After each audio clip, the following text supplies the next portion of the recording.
Hey friends, welcome to the Aeroponic Tower channel. It's going to take you on a garden tour of my hydroponic vertical gardens where I am homesteading, growing the majority of our own produce. I grow using permaculture principles for what I call foodscaping, where I'm landscaping food into our lives, like all around us. And I grow on hydroponic, aeroponic, vertical tower gardens to replace the grocery store. I'm a 20+ year gardener. I have tried so many methods of growing food, and the methods I use now are the ones I've honed in on that require the least amount of work and inputs. Least amount of inputs is really important to me. My years of endless hauling of compost and wood chips are just over. I've done that and I don't want to ever do it again. So I create systems to grow a lot of food with little inputs, little cost. After the initial cost, of course, you got to invest in some things. So I have raised beds that are set up as hugelkultur. I'll be showing those in future videos. Worm composting, chickens in small scale in order to have some compost to add to my raised beds. And then my permaculture landscaping is self-sustaining. It's a chop and drop method, so I'm building soil from what I call the top down. I'm also a mushroom farmer, and you can be looking forward to a lot of mushroom content in the future. It's a big part of my diet, especially as a plant-based diet, and I am trying to live majority off of the food that we grow. So I'm growing at a much larger scale than a lot of people do, but it's because like this tower right here is a juicing celery tower. So I can juice celery about 5 days a week is what I'm shooting for, and not ever have to buy celery at the grocery store. So I've recently started setting up a tower to grow beets similar to this because I have fallen in love with beets, growing them on the towers. I've just been eating them a little bit because I've been growing a little bit, and all of a sudden my body's just like, more beets. So how do we grow at a large volume to really replace the grocery store? You can grow at a small volume and take a big chunk out of it. But I am doing this I'm trying to get to about 90% of the food I eat comes from this property. That's beans, all the things. And then just leaving that 10% for my sourdough bread that I love and some of those things that I just can't grow in this area. So let's take a tour. We are 3 days past our last frost. So technically I would just now be putting starts into the soil if I was still growing in my no-dig garden beds.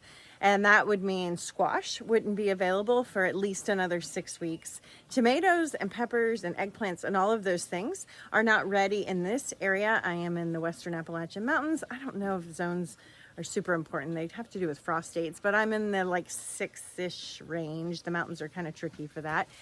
We wouldn't be getting food to harvest from those things until pretty dead summer, which is a long time away. So this way of growing, I have found I grow in the garage in the winter, and then I move the towers out here as soon as possible, and it just allows me to have crops earlier and crops later in the season, and then the towers go into the garage and grow in the winter.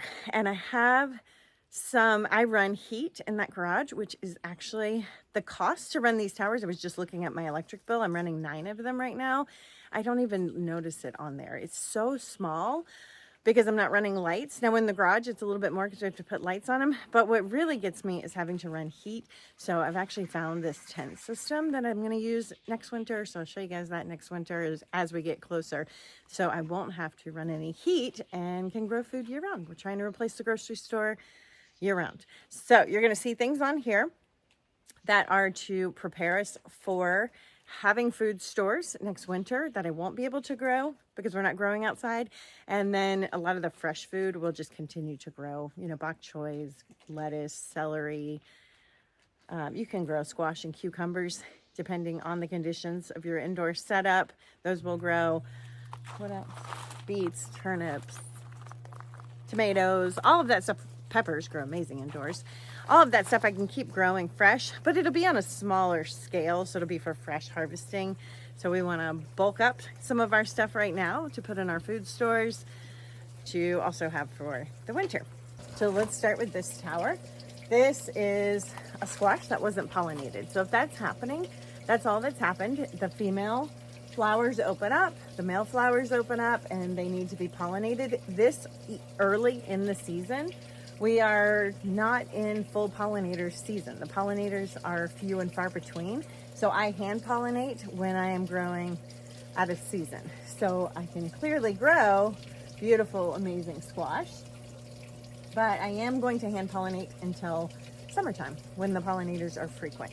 I just missed this one, or it didn't take when I pollinated it. Recommend if you want to grow squash, zucchini, that you grow more than one plant, because you're always going to have female flowers that are blooming and male flowers, and they don't always sync up. So if I have minimum of 3 plants, I can always walk around, find a male flower, find a female flower, and bring them together that way. So it increases your yields. To have at least 2, 3 is ideal if you have the space. I have a purple cabbage taking shape here. This is a cherry tomato, I believe, or a Dr. Witchy's, but a tomato. So you can see it's already blooming.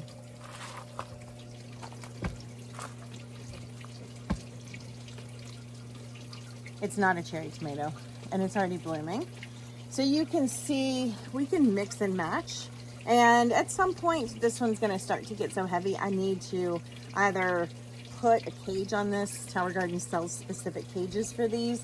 Right now, I just have it tied up. You can't even see it with some fishing wire. A lot of times I just use twine, and I hold my plants up to the tower with this simple fishing wire, fishing string, is that what you call it? Or twine. So it's super easy to manage these. You notice my squash are on the top, which might seem weird. I have squash on the bottom too. I'm not a big believer in there's a perfect spot for food, except for one thing, and I'll talk about that in a minute. I found both work fine. I like them up top because I'm able to keep these plants alive for such a long period of time on a tower. When I grew in the soil, what my strategy was to every couple of weeks start new seeds in the ground, because bugs will take over and kill this one, or powdery mildew will, and you need another one to come in and replace it. I haven't had that with the towers because you can see I keep them thinned out. I have a whole video on how to manage your squash. If you want to watch that, I'll link it below. But I can see what's going on. So if there's squash bugs or squash bug eggs, which are what are going to attack your squash, vine borers don't seem to mess with these. It's interesting. I've never had a vine borer on a tower garden plant, a squash. So I don't know if they just don't like the moisture, or I don't really know why, but we don't get the vine borers, or I haven't experienced that. And so I keep them pretty clean and aired out so I can see what's going on and remove the squash bugs. Now we are ahead of the squash bugs, so I don't have to worry about that right now. They actually haven't hatched out yet. So right now it's just managing powdery mildew, because we also live in a temperate rainforest and it is super wet all the time. I have a recipe for my powdery mildew spray that works like a charm. I have had people think that if you spray it once, like using the powdery mildew spray, if you spray it once, that should eliminate it for good. That's not the case. Powdery mildew is something you manage, but if you don't manage it, you will lose your whole plants. And if you're a gardener, you know that. So I have a way to manage it and spray it on every few days, especially after these rainy days, and keep that in check. But what I have found is from the top, because I can keep these plants for so healthy for so long, they were vertical going down, and the weight of it was fine. It was able to withstand the weight as it grew, and it was just like a stalk, so it didn't get in the way, because I cut all the leaves off, of the way of other plants. So I just kind of fed it through here, and then I would have squash growing down a little bit lower. So we start harvesting up here, we end down here. I like that method better than some of the ones that are on the ground, because I kept those alive so long that they actually had to trail out and be on the rocks, and I found they had more pests. Now I still put some on the bottom, and my thoughts are maybe I'll trail them up and go vertical this way. So we have options. Not sure yet. Could just let those burn out and replace them. I've got lots of zucchini started, and there's options, but they do great up top. I really like them up top. So just quickly, what else is on this tower? There is, I think this is a Crazy Tom cherry tomato. Cherry tomatoes are more drapey, so then like a thicker stalk that needs to support a larger fruit. So that's usually how you can tell. This is buckwheat, running an experiment to see like how much do you get off of one plant. Oh, look, it's a baby praying mantis right there. Oh, he just jumped. So how much can we get off one buckwheat plant? So I know how many to plant because I actually really like buckwheat in my diet. And that's a pink one. It's doing great. Like, that's one plant and some of it broke off. So that's very cool. My rosemary. Rosemary does not grow in the soil for me here. So to have it year round on the tower. And this is 8 months old, 9 months old, 10. We're at 10 months with this. And my plan is to keep it in there indefinitely. I may manage the roots after about a year. I'll make a video on how to do that. But you can have perennials in your tower. More squash. These are the ones I was saying are closer to the bottom. Got some purple cabbage down there. There's green beans here up the top, at the top. They're kind of spindly still, but we are getting green beans actually. You want to harvest your green beans, even if it's just one, eat it raw. It's good for you because it encourages the plant to grow and produce more. I've got some green onions. This is a special onion. It's kind of a cross between a leek and a green onion because leeks take so long. I don't know if I'm going to grow them this year. There's that gorgeous zucchini. Here's another female. Hopefully we got this one pollinated. The females, look at all of them. The females have the fruit and the males don't. We have another tomato. This is an extra large tomato. We have cucumber. These are a container variety. So they're gonna put off about 20 fruit and then you rip them out and start over. I believe this is a gherkin. This is some sort of broccoli or brassica. I think it is a Romanesca, just based on how big it is. It's being held up by fishing wire. More green beans tucked in here. Raw green beans and hummus. So delicious. And it's just, when you start green beans, that's how they come in. They'll fruit a little, grow, fruit a little, then you'll get large harvests. I have, it's like a gourmet pepper. The peppers are small because it was inside. Oh, what is in there? Oh, it's a plant from something else. Okay. It's a hot pepper, but it's mild. It's actually really good. Eggplant, patio baby eggplant, already fruited. Unheard of. I would not have eggplant until August in this area. So this is incredible. We have more zucchini. Another one that didn't get pollinated here. We pull those off. We want to pull those off so they're not taking up energy. More green beans. But it's my fault. I just haven't stayed on top of pollinating. So we're going to do that right now. And let's look around. For male flower. Yeah, I have quite a few squash and I still don't have a male flower open. That's also true to plants when they first get started. You're gonna have this time when there's a lot of females, a lot of males, and then they come in sync and it gets a little bit easier to get high pollination. So we still have zucchini. Right now I have 3 that did pollinate and those are gonna be amazing.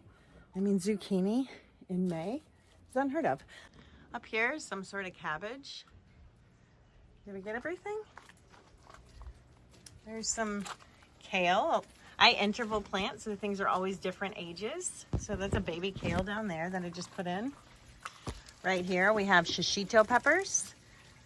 These were coming in small too because it was grown indoors all winter and they just got too many flowers on them. So I've been thinning this one out a little bit, trying to get it healthy again. This tower I mentioned is all celery. It's incredible. It's for juicing and for cooking. And if you want to know how to grow all your own celery to juice, I have a couple videos on that. I'll link the series below. This is a granate Chinese cabbage. Love this. It grows really vertical and it's pretty narrow. And so you can get a lot of food in a small space. It's a great crop to grow in between big things because it will shoot up. Like if you've got a tomato and a tomato that can be very big and take over space, it'll grow right in between them. So it's a great companion for kind of in between large things. I typically do 2 seeds per rock wool to increase my yields, and that does great. That's another one over here. This is the Emiko cabbage towards the top. Those are amazing. That's in the Napa cabbage family, and they do great. And then just throughout here, you're going to see lettuce, red lettuce, arugula. I heavily seed those things. I've talked about that in many videos. If you want to know how I plant my greens to get just this incredible abundance so that we always have food on the table, these are fast turnover crops. I've got my watercress here. This is a cone cabbage that's taking shape. The leaves are gigantic. So fun. I'm really liking this one. It just turns into a cone shape instead of a round shape. But the leaves are incredible, and you get to eat all of those before it turns into a cone. So great crop. This is watercress. Superfood. Great for collagen. All the lettuce. This is a crispini lettuce. This is a Salanova oak leaf. We've got a strawberry tucked in here. Another Salanova butter. Romaines. A bok choy blend that's going to flower, like a Mizuna blend. Totally fine. You can eat the flowers. A little peppery spice to your meal.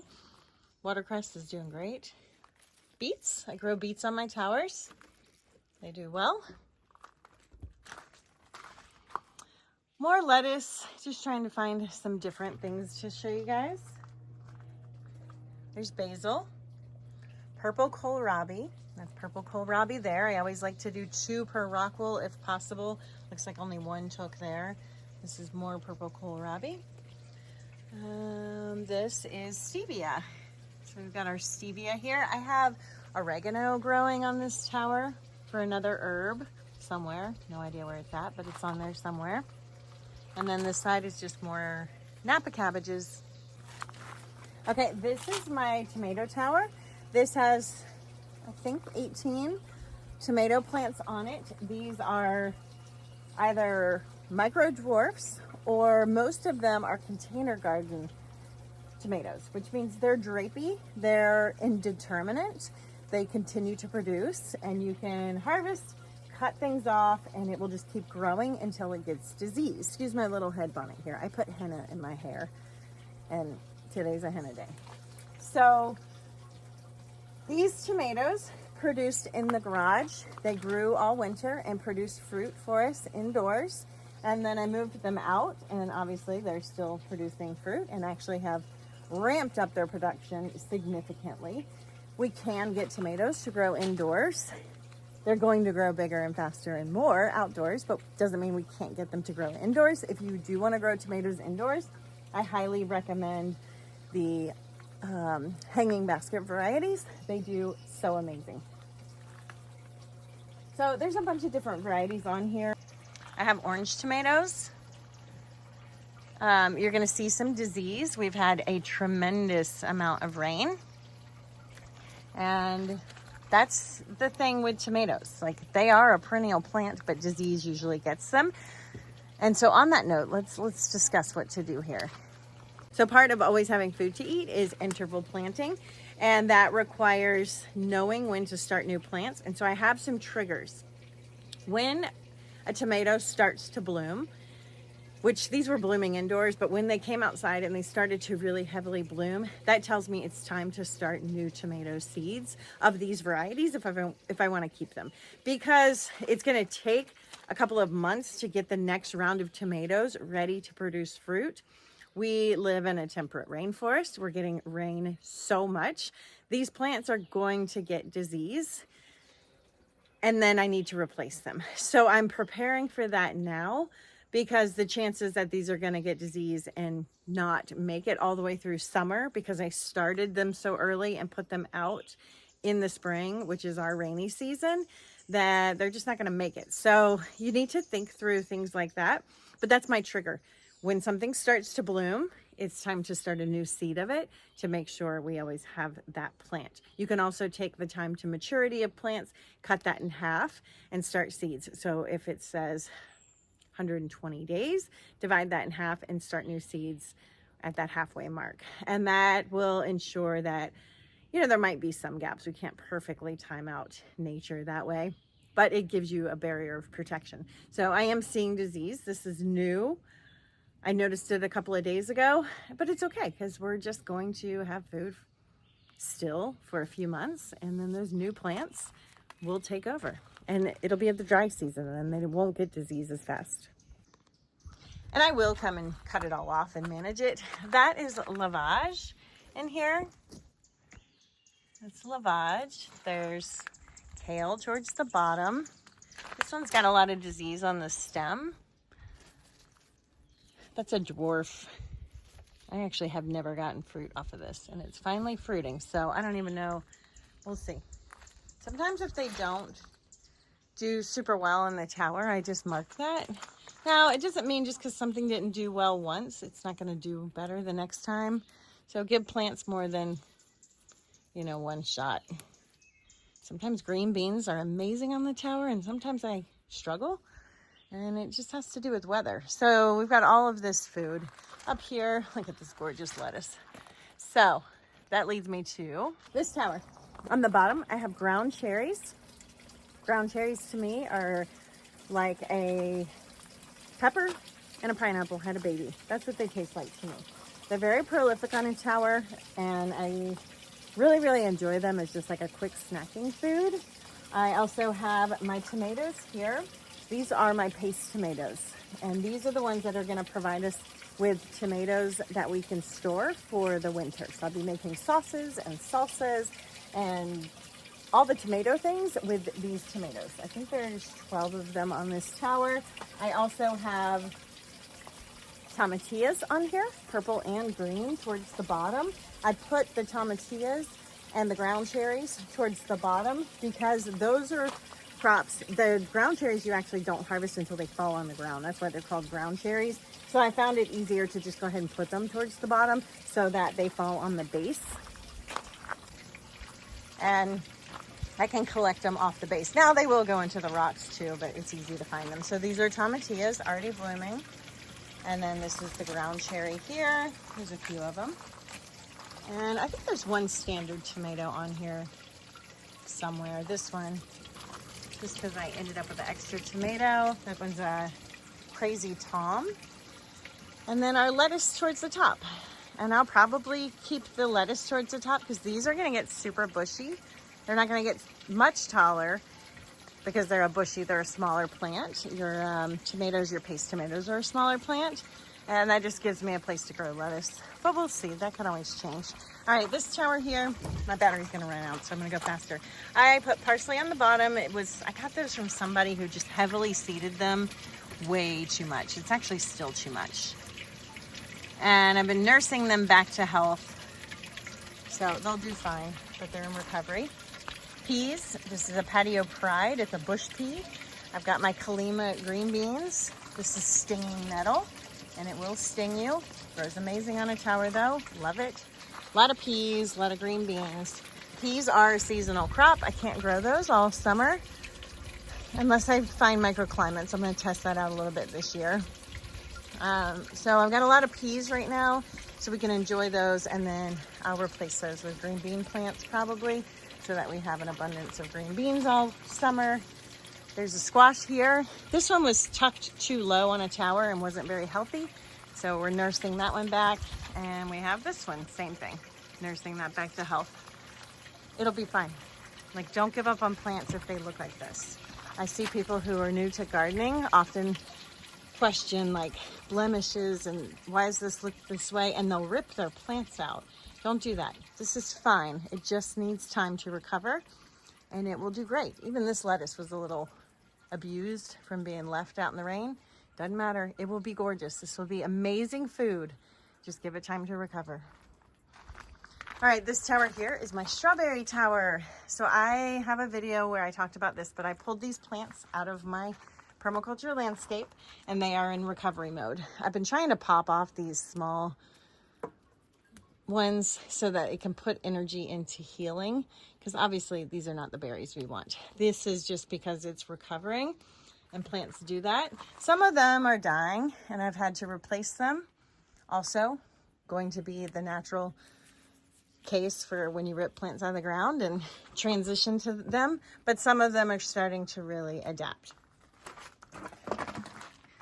And so we've got some gorgeous strawberries on here. And this tower in a month will look completely different and will be amazing. It just needs time to adapt and get healthy.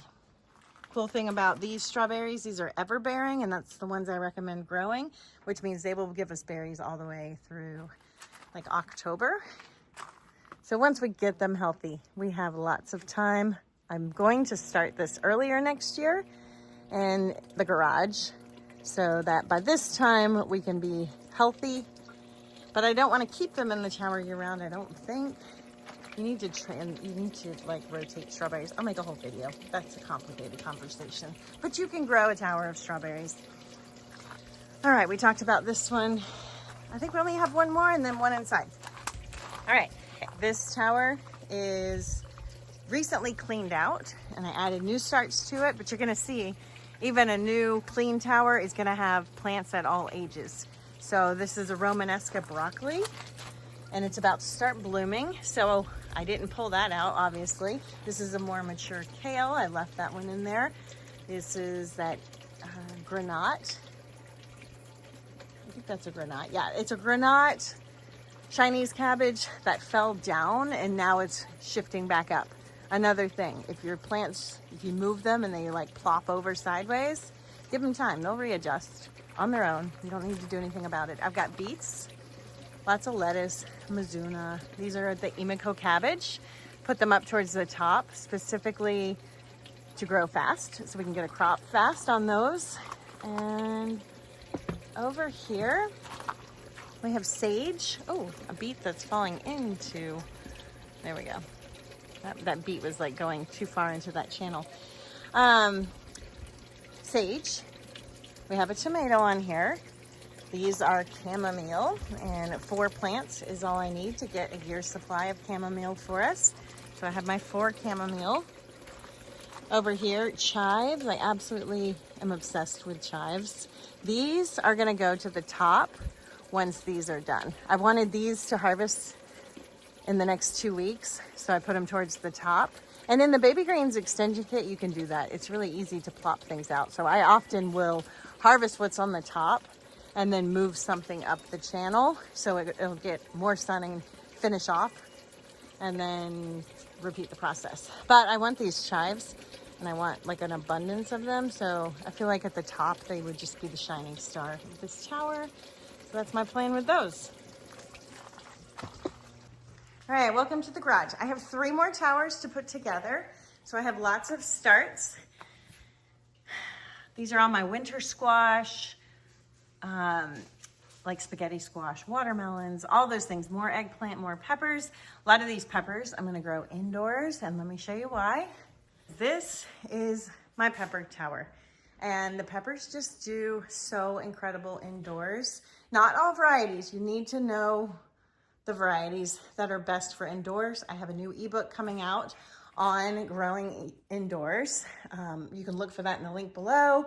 It won't be out by the time this video is out, but I talk specifically on what you can grow indoors and what's gonna work and what's not. But these are incredible. So all of these obviously thrive indoors.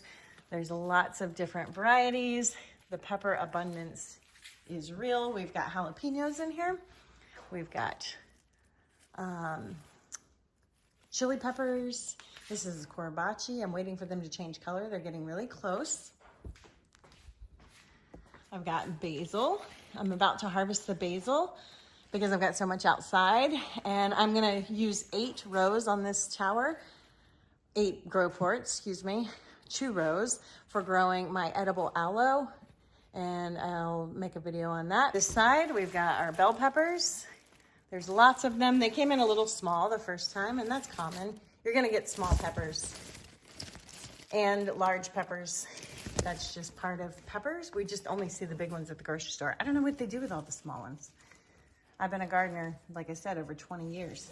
Not every pepper on a pepper tree, pepper plant is large. So I guess they just throw them away. I do thin these. There's some more kolaches. I do thin, not the chili pepper varieties, but I thin the flowers off of the bell peppers. So I will come in here and look. I did this yesterday. And if there's too many flowers, I'll take some off. So I take about 1/3 of them off, and that promotes healthier, larger peppers as well. Like this one, look. You've got 2 big ones, but then 3 are coming in right behind it. Let's just pop those little ones off. Okay, and now we've got the 2 that can take the majority of the energy and grow a little bigger. So that's our garden tour. You can see the abundance of food we're growing 3 days past our frost date, our last frost date.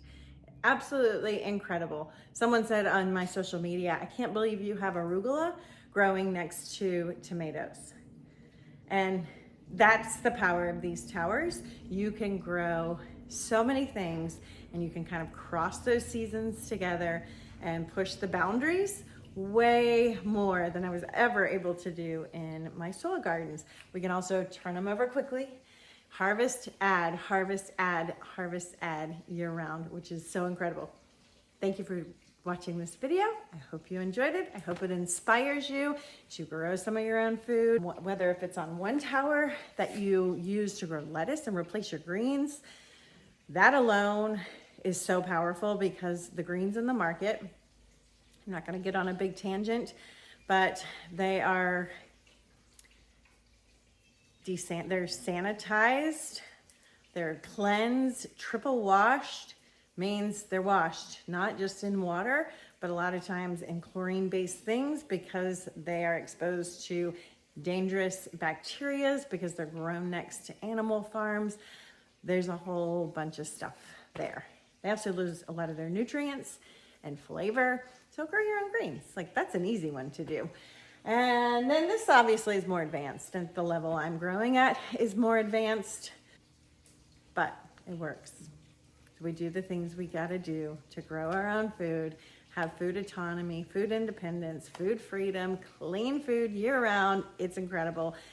Thanks for joining me. You can find links to my free ebook and my 33,000 word paid ebook. If you want more information, you wanna learn how to grow, it's all in that book. It's basically every question I've ever been asked, I put into that book. And there's more books coming out. Like I mentioned, my guide to growing indoors is breaking down specifically what not to grow and what to grow with a pretty comprehensive, detailed list of things that are tried and true for me. And yeah, it's a worthy hobby. Thanks for joining me. See you on the next one.